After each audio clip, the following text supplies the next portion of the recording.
Hello, welcome in my channel Movie Chemistry. Today we will start about topic of resonance. ठीक है, resonance क्या होता है और 11th के लेवल के हिसाब से अपने को रेजोनेंस को कितना पढ़ना चाहिए वो आज अपन पढ़ेंगे. ठीक है, तो ये अपने हैं चैप्टर 4 में, 11th के चैप्टर 4 केमिकल बॉन्डिंग में है. तो अपन केमिकल बॉन्डिंग में आज रेजोनेंस के बारे में पढ़ेंगे और रेजोनेटिंग स्ट्रक्चर क्या होती है और रेजोनेंस का यूज क्या होता है वो पढ़ेंगे. ठीक है, तो फर्स्ट थिंग ये आती है कि रेजोनेंस क्या होता है. आज अपने को पढ़ना है रेजोनेंस के बारे में. रेजोनेंस और resonance and resonating structures.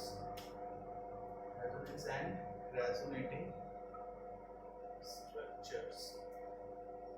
Okay, तो बात ऐसी है कि जब भी आप कोई भी एक लुईस स्ट्रक्चर को देखते हैं तो एक लुईस स्ट्रक्चर कभी कभी क्या होता है कि उस मॉलिक्यूल को पूरा एक्सप्लेन नहीं कर पाती है.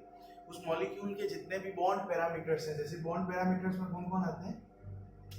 Bond length, bond order, bond enthalpy और बॉन्ड एंगल. तो बॉन्ड पैरामीटर्स को सही से एक्सप्लेन नहीं कर पाती है. कभी कभी एक मॉलिक्यूल को एक्सप्लेन करने के लिए अपने को एक से ज्यादा स्ट्रक्चर्स की जरूरत पड़ती है. और होता ऐसा है कभी कभी कि जैसे जो आपका थ्योरेटिकल डाटा है, जो आपने मॉलिक्यूल बनाया, मॉलिक्यूल का स्ट्रक्चर बनाया है, तो उससे आपको जो लेंथ मिल रही है, जो एंगल मिल रहा है, तो आपका थ्योरेटिकल डाटा और एक्सपेरिमेंटल डाटा मैच नहीं हो पाता है. तो उस मॉलिक्यूल को कंप्लीटली और एक्यूरेटली एक्सप्लेन करने के लिए अपन रेजोनेंस का हेल्प लेते हैं. ठीक है, तो अपन पहले देखते हैं कि कौन कौन से मॉलिक्यूल्स हैं जिनमें इस तरीके की अपने को डिफिकल्टी देखने को मिलती है. जैसे मैं आपको यहाँ पे एक एग्जांपल लेके बता रहा हूँ. अपन ओजोन का स्ट्रक्चर बना रहे हैं. तो जब आप ओजोन का स्ट्रक्चर बनाओगे तब आप देखोगे ये ओजोन का लुईस स्ट्रक्चर कुछ इस तरीके से बनता है. ठीक है, ये ओजोन का लुईस स्ट्रक्चर है और इसी के साथ ओजोन का एक और स्ट्रक्चर बनता है. इसमें डबल बॉन्ड इस साइड होता है और सिंगल बॉन्ड इस साइड होता है. ठीक है, ओके.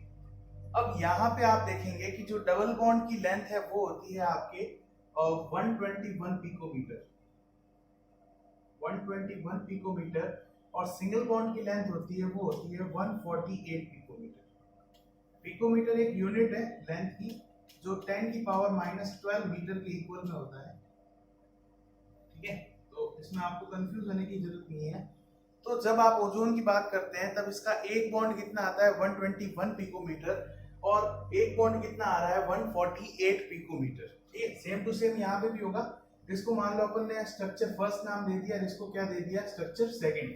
बट जब आप एक्सपेरिमेंटली ओजोन के जो मॉलिक्यूल में देखते हो, तो जब एक्सपेरिमेंटली ओजोन मॉलिक्यूल में निकाली जाती है तो वो आती है 128 पिकोमीटर. अब ये 128 पिकोमीटर ना तो इससे मैच कर रहा है ना इससे मैच कर रहा है. तो अब होता यूं है कि तब अपन क्या करते हैं कि रेजोनेंस का एक कंसेप्ट देते हैं. रेजोनेंस के अनुसार क्या होता है कि भाई रेजोनेंस का कंसेप्ट ये कहता है कि अगर आपका मॉलिक्यूल जो है उसको एक लुईस स्ट्रक्चर से एक्सप्लेन नहीं किया जा रहा है तो कोई बात नहीं है, आप दो या दो से ज्यादा स्ट्रक्चर्स भी बना सकते हैं जिनको आप क्या कहेंगे? कैनोनिकल स्ट्रक्चर बोलेंगे. क्या बोलेंगे? कैनोनिकल स्ट्रक्चर्स, या फिर इनको क्या बोला जाएगा? रेजोनेटिंग स्ट्रक्चर्स, या फिर इनको क्या बोला जाएगा? Resonating structures. ठीक है, और ये जो कैनोनिकल स्ट्रक्चर्स होंगी ये फाइनली आपको क्या देंगी? एक एवरेज स्ट्रक्चर देंगी, या इन सब का जो कैरेक्टरिस्टिक मिला के जो एक स्ट्रक्चर बन सकता है वो स्ट्रक्चर आपको मिलेगा और उसको क्या बोला जाएगा? Resonance hybrid. तो यहाँ पे जब आप ओजोन का रेजोनेंस हाइब्रिड बनाते हो तो ओजोन का रेजोनेंस हाइब्रिड कुछ इस तरीके से बनेगा. सिंगल बॉन्ड तो दोनों में ही प्रेजेंट है और ये डबल बॉन्ड को कुछ इस तरीके से डैश डैश से शो किया जाता है. ठीक है, और यहाँ पे इनकी जो आती है बॉन्ड लेंथ उनको 128 पिकोमीटर लिखा जाता है. मतलब कहीं ना कहीं ओजोन के मॉलिक्यूल में जो बॉन्ड कैरेक्टर है उसमें सिंगल बॉन्ड और डबल बॉन्ड के बीच के कैरेक्टर है, ना तो वो कंप्लीटली सिंगल बॉन्ड है, ना वो कंप्लीटली डबल बॉन्ड है। अगर आप इसी बॉन्ड को ले लेते हैं तो यहाँ पर ये सिंगल बॉन्ड है, बट सेकंड स्ट्रक्चर में ये क्या है, डबल बॉन्ड है। तो लास्ट में ये देखा जाता है कि इनके जो दोनों बॉन्ड है, दोनों की लेंथ क्या होती है, इक्वल आती है। मतलब ये जो बॉन्ड है वो ना तो सिंगल बॉन्ड है ना ही डबल बॉन्ड है, वो इनके एक बीच में ही बॉन्ड बनता है। तो इसको अपन क्या बोलते हैं, रेजोनेंस हाइब्रिड। इसको, ये वाली जो थर्ड स्ट्रक्चर अपन ने बनाई है, इसको बोला जाता है रेजोनेंस हाइब्रिड। ऐसी स्ट्रक्चर जो मॉलिक्यूल को कंप्लीटली एक्सप्लेन करती है एक्यूरेट फॉर्म में।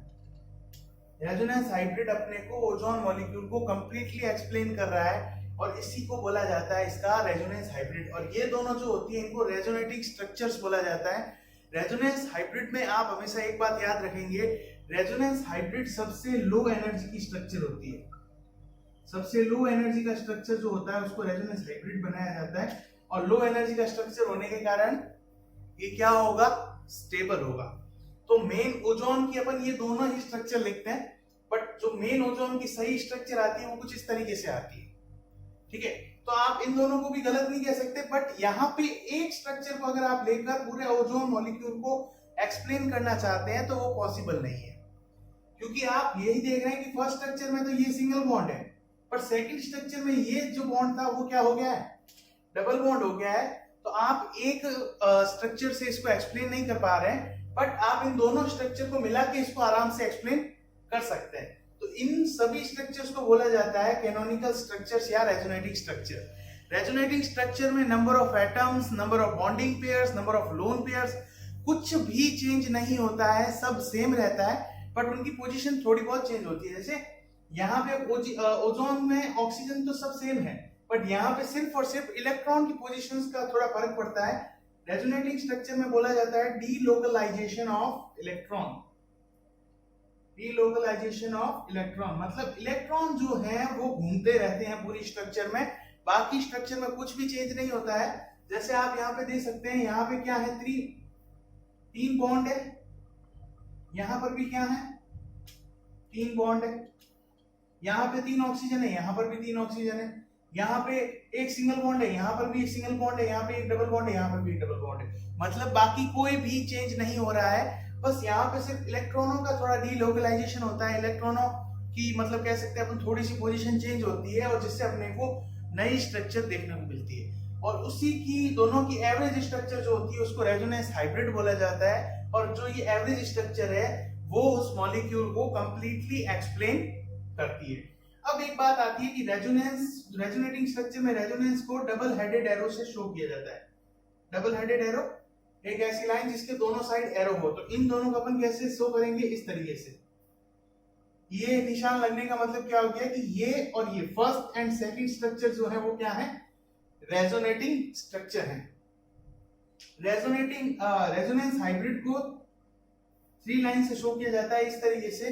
तो ये स्ट्रक्चर के आगे आने का मतलब क्या है कि ये इसका रेजोनेंस हाइब्रिड है। तो ऐसा ही रेजोनेंस का जो कंसेप्ट है वो अपने को बहुत से स्ट्रक्चर्स में देखने को मिलता है, जिसमें एक स्ट्रक्चर अपन देखते हैं CO2 का, ठीक है। CO2 का जब स्ट्रक्चर देखा जाता है तो वो इस तरीके से होता है, लीनियर, जिसमें CO के दोनों बॉन्ड होते हैं, ठीक है। और उसके बाद जब इसके रेजोनेटिंग स्ट्रक्चर बनाएंगे आप, तो रेजोनेटिंग स्ट्रक्चर कुछ इस तरीके से हो सकते हैं, इस तरीके से हो सकता है, और हो सकता है आपके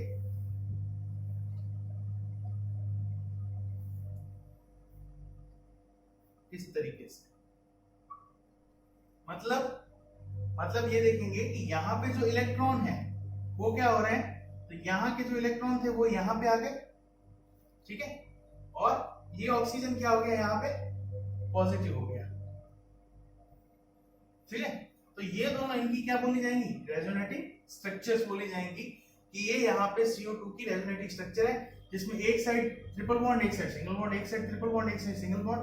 बट जब अपन CO2 को लिखते हैं तो दोनों साइड क्या बनाते हैं, तो डबल बॉन्ड बनाते हैं। ओके, तो ये कुछ इस तरीके से अपने को देखने को मिलते हैं रेजोनेटिंग स्ट्रक्चर्स। ऐसे ही एक और एग्जांपल है, तो उस एक और एग्जांपल को भी अपन पढ़ेंगे, जो है आपके कार्बोनेट आयन का। कार्बोनेट आयन में भी अपन रेजोनेंस अपने को देखने को मिलता है, तो वो किस तरीके से बनती है स्ट्रक्चर्स, एंड उसका रेजोनेंस हाइब्रिड कैसे बनता है वो अपन देखते हैं। अगर आपको इसमें डाउट लगता है तो आप कमेंट सेक्शन में पूछ सकते हैं, आपको आंसर दे दिया जाएगा। बाकी वीडियो को लाइक कीजिए, शेयर कीजिए और चैनल को सब्सक्राइब कीजिए। ओके, तो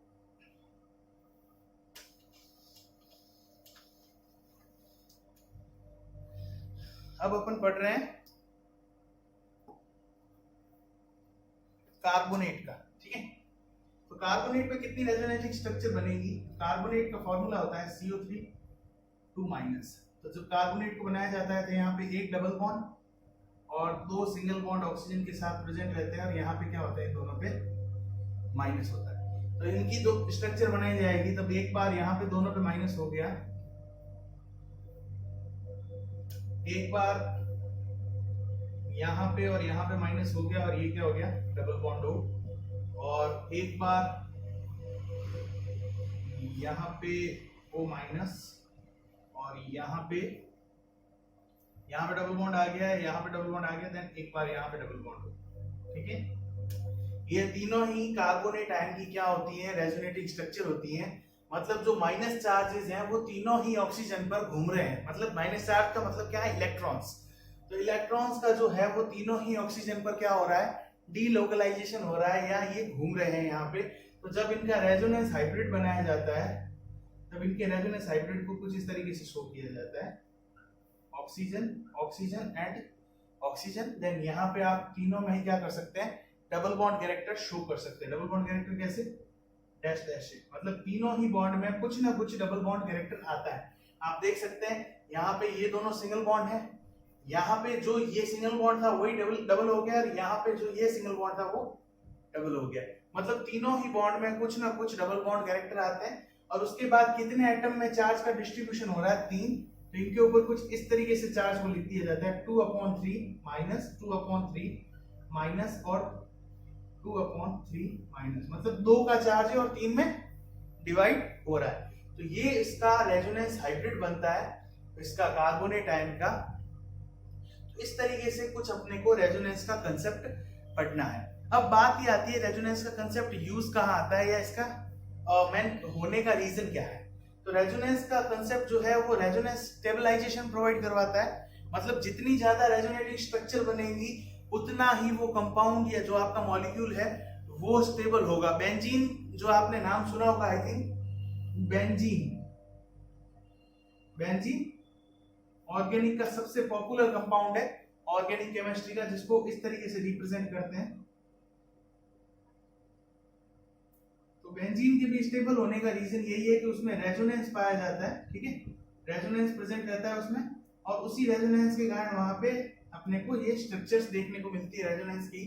तो बेंजीन भी रेजोनेंस के कारण ही स्टेबल होता है। और रेजोनेंस का जो ये कंसेप्ट है या जो ये फिनोमेना है वो जिस भी कंपाउंड्स में पाया जाता है वो स्टेबल होते हैं। जितना ज्यादा नंबर ऑफ रेजोनेटिंग कंपाउंड होगा उतना ही ज्यादा वो आपके जो भी मॉलिक्यूल है, जो भी कंपाउंड है, वो स्टेबल होगा।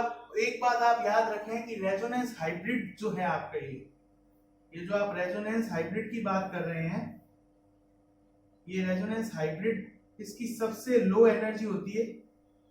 मतलब कोई भी कैनोनिकल स्ट्रक्चर आप जो उसकी ले सकते हैं उससे भी लो एनर्जी होती है। इन तीनों स्ट्रक्चर में से कोई भी ऐसी स्ट्रक्चर नहीं है जिसकी एनर्जी इससे ज्यादा हो।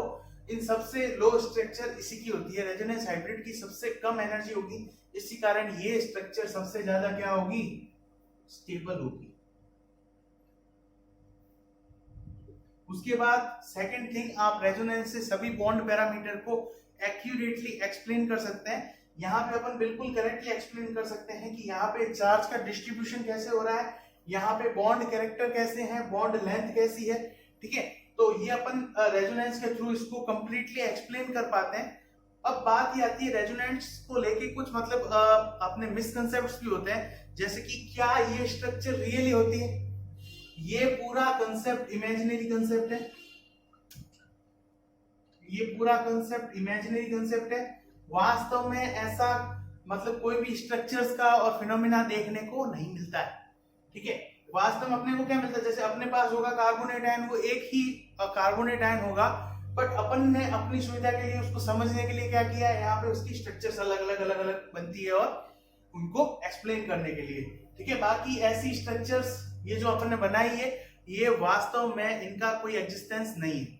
सेकंड थिंग ये होती है, कभी कभी ये अपने दिमाग में आता है कि कुछ टाइम के लिए ये स्ट्रक्चर रहती होगी, कुछ टाइम के लिए ये स्ट्रक्चर, ऐसा कुछ भी नहीं होता है। स्ट्रक्चर्स लगातार चेंज होती रहती है। अगर कभी आपको कह भी दिया जाए कि आपको ये स्ट्रक्चर इसकी सेपरेट करनी है तो आप सेपरेट नहीं कर पाओगे। मोस्टली जो रेजोनेंस हाइब्रिड जो सबसे लो एनर्जी स्ट्रक्चर है इसी में प्रेजेंट रहेगा, कोई भी कंपाउंड होगा या मॉलिक्यूल होगा। तो ये स्ट्रक्चर्स ना तो, सबसे पहली बात तो इनका जो एग्जिस्टेंस है वो बहुत ही कम है या होता ही नहीं है इनका एग्जिस्टेंस, ठीक है, क्योंकि ये सिर्फ एक इमेजिनरी कंसेप्ट है। अपने को सिर्फ समझना है इस चीज को कि ये स्टेबल क्यों है कंपाउंड। तो रेजोनेंस का कंसेप्ट सबसे पहली बात एक लगभग इमेजिनरी कंसेप्ट है, ठीक है। और यहाँ पर ये जो स्ट्रक्चर्स बनाई जाती है वास्तव में इनका कोई एग्जिस्टेंस होता नहीं है। सेकंड थिंग है कि ऐसा नहीं है कि मतलब एक टाइम पे ये रेजोनेटिक स्ट्रक्चर है, एक टाइम पे ये रेजोनेटिक स्ट्रक्चर है, ऐसा कोई भी तरीका कंसेप्ट नहीं है। तो अपने को यहाँ पे बिल्कुल भी कंफ्यूज नहीं होना है, अपने को सिर्फ ये कंसेप्ट पढ़ना है, जिसकी ज्यादा रेजोनेटिक स्ट्रक्चर बनेगी वो सबसे स्टेबल होगा। सेकंड थिंग, रेजोनेटिक स्ट्रक्चर इसीलिए बनती है क्योंकि अपन एक स्ट्रक्चर से उसके सारे पैरामीटर्स को एक्सप्लेन नहीं कर पाते हैं। अगर आप एक स्ट्रक्चर से एक्सप्लेन कर रहे हो तो आपको रेजोनेटिक स्ट्रक्चर की जरूरत ही नहीं है। ये समझ लो इन तीनों का पूरा जब आप एवरेज निकालते हो तो आपको ये स्ट्रक्चर मिलेगी, ठीक है। तो ये इस तरीके से अपने को रेजोनेंस का कंसेप्ट समझना है अभी, और आगे अपन इस कंसेप्ट को और भी डीपली पढ़ेंगे जब अपने पास ऑर्गेनिक केमिस्ट्री का पोर्शन आएगा। तो ऑर्गेनिक केमिस्ट्री के पोर्शन में इसको और भी डीप पढ़ना है और वहां पे अपन देखेंगे कि रेजोनेटिक स्ट्रक्चर को बनाया कैसे जाता है, ठीक है। यहाँ पे तो अपन ने ये देख लिया, बस वहां पे मैं आपको बताऊंगा कि इलेक्ट्रॉन ये देखो इस तरीके से डीलोकलाइज हो रहे हैं, इस तरीके से आगे घूम रहे हैं और रेजोनेटिंग स्ट्रक्चर का फॉर्मेशन हो रहा है, ठीक है। तो इस वीडियो में इतना ही पढ़ेंगे। नेक्स्ट वीडियो में अपन पढ़ते हैं पोलैरिटी इन बॉन्ड्स, मतलब बॉन्ड्स जो होते हैं वो पोलर कैसे हो जाते हैं और पोलर बॉन्ड्स जो होते हैं उनको एक्सप्लेन कैसे किया जाता है, डाइपोल मोमेंट क्या होता है और वो सब फिनोमेना वो अपन नेक्स्ट वीडियो में पढ़ेंगे। इस वीडियो में अपन ने रेजोनेंस कंप्लीट कर लिया है। आई थिंक आपको समझ में आ गया होगा। अगर आपको समझ में नहीं आता है तो आप इनको कमेंट सेक्शन में लिख के बता सकते हैं। Okay, thank you.